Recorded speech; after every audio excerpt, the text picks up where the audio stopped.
And you know what? Saat setelah punggungnya anak ini ditepuk, anak itu memuntahkan darah hitam pekat beserta gumpalan rambut.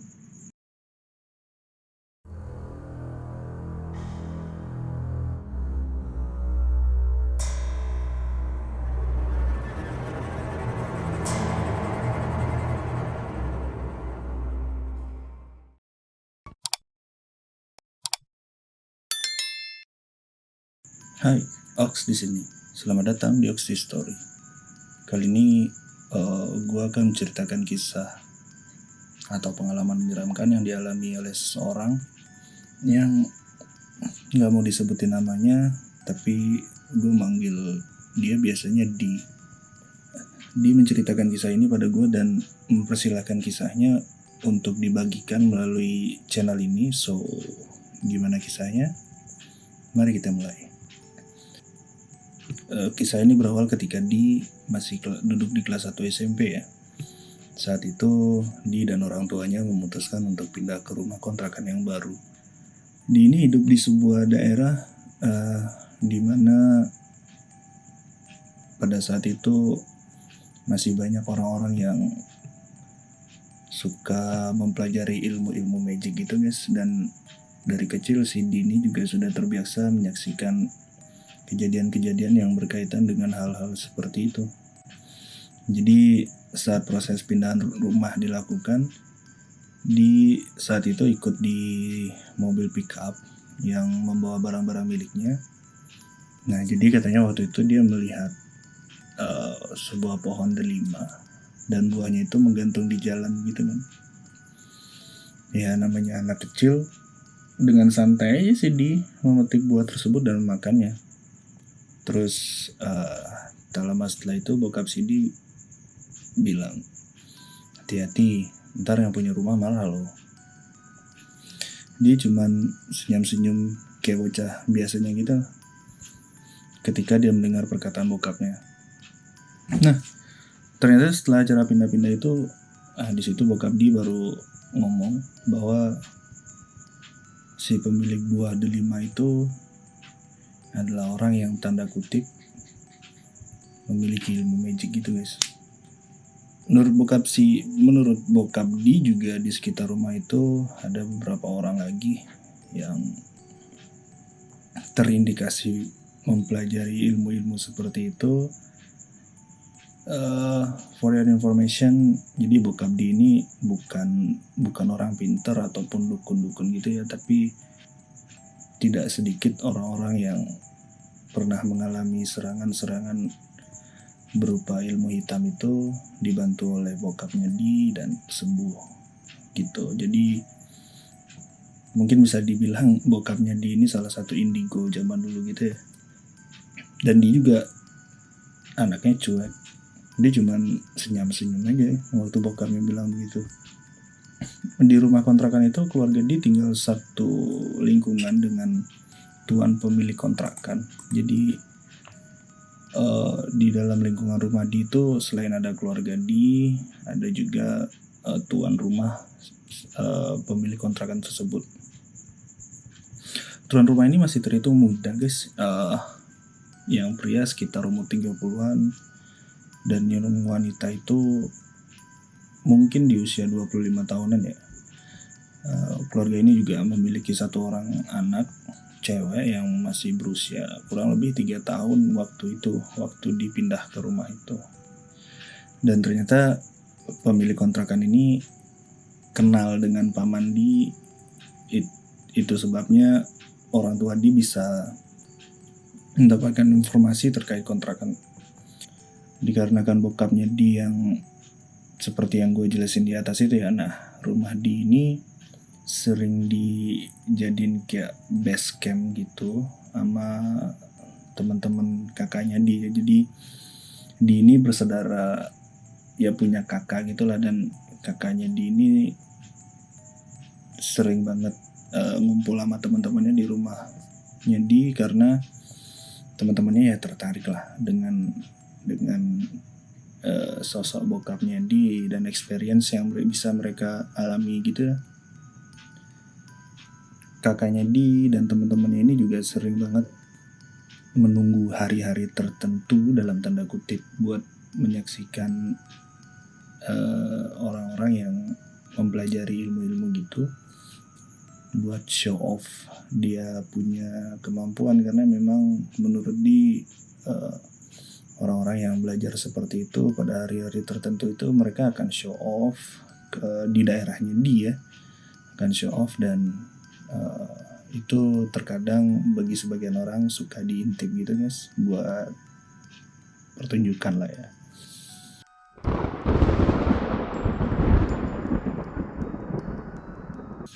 Nah, pengalaman pertama nggak lama ketika Di udah pindah ke rumah itu, ya kayak biasa aja, teman-teman kakak Di dan kakaknya Di sendiri lagi ngobrol di teras rumah. Ketika tengah malam bokapnya keluar dan ikut duduk di teras rumah.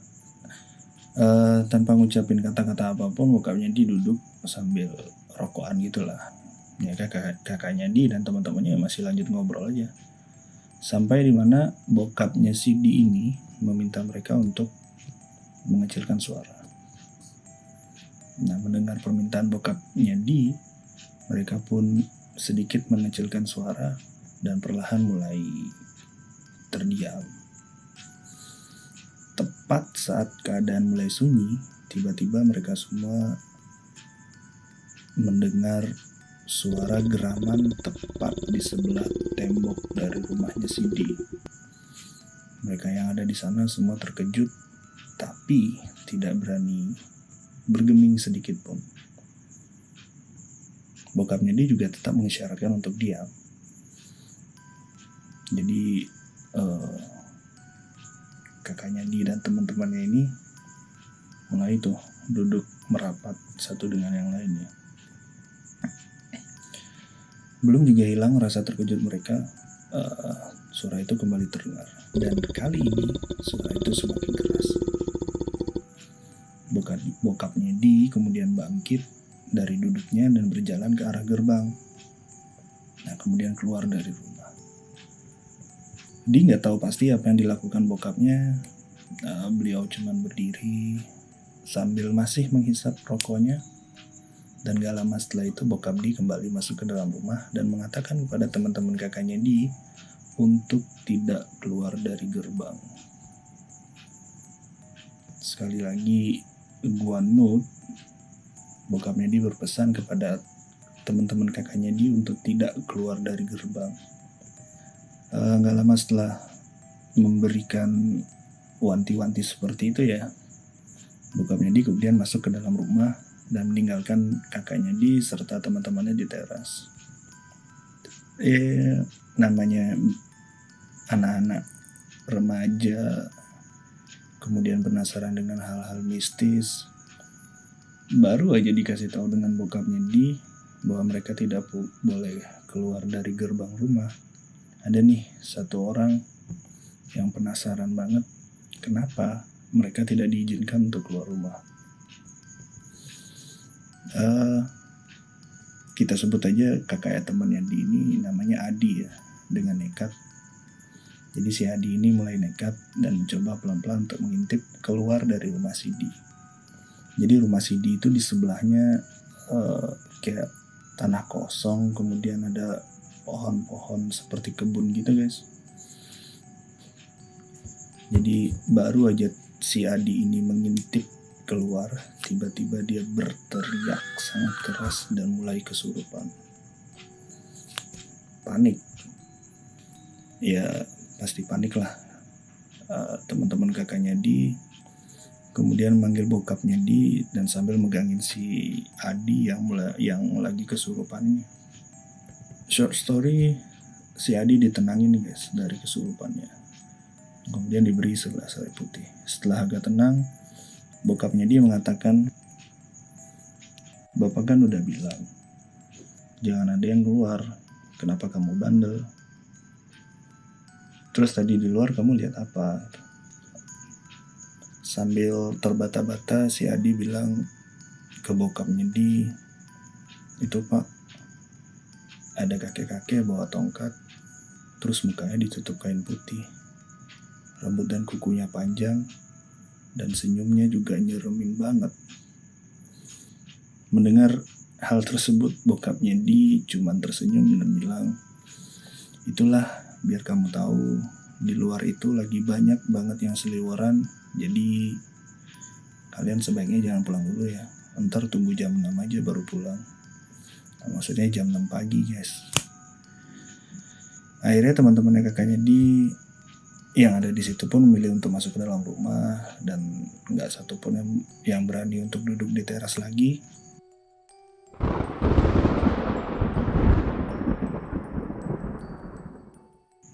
Nah, cerita kedua ini terjadi beberapa bulan, mungkin bisa dibilang ya, beberapa bulan dari pengalaman yang diceritakan pertama oleh Di itu.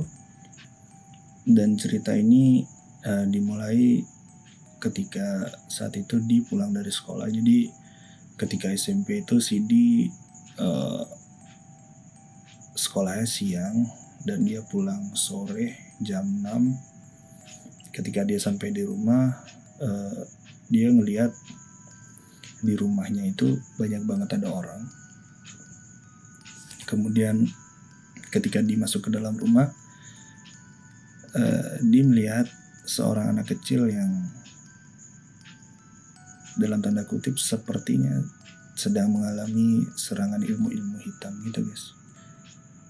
Dia yang melihat anak kecil itu sempat kaget karena anak kecil ini tidak memiliki sehelai rambut pun di tubuhnya. Jadi mulai dari rambut, bulu mata, alis atau apapun itu bersih sebersih-bersihnya.